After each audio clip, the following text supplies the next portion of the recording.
our biggest trading partners today in our, as Kenya, is our regional partners, Uganda, Tanzania, Rwanda, Burundi, DRC.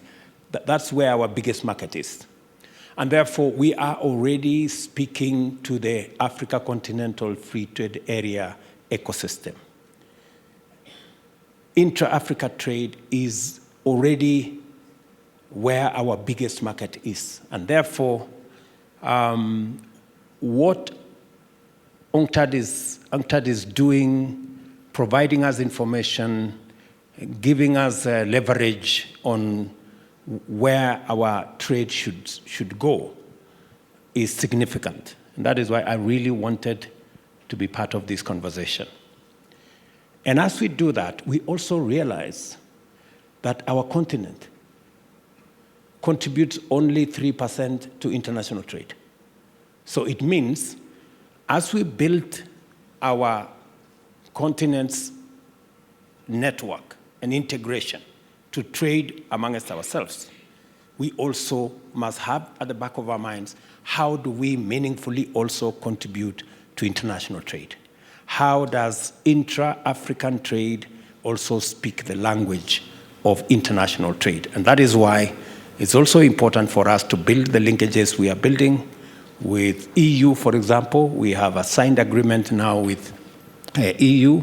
It should have been an agreement for EAC. We went ahead as Kenya because we were ready, but we are confident that our East African community friends will come along. We hope it will be extended to the tripartite free trade area and eventually to the continental framework. It is the reason why today we are negotiating with the US on a strategic partnership agreement. It is the reason why we are negotiating with other blocs, because ultimately Africa must contribute its fair share. 3% is not where we should be. At the very minimum, we should be in the realm of our percentage of population, maybe 17, maybe 20% of global trade. And we're also focusing on the real opportunity that we have in the future. This continent is going to be home to a quarter of the world's population by 2050. This is the continent that has renewable energy resources. This is the continent that has 2/3 of the world's arable uncultivated land.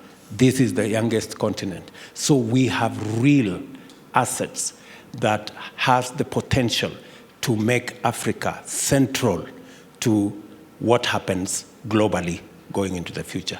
And that is why integration is front and center, left and right, in us going forward.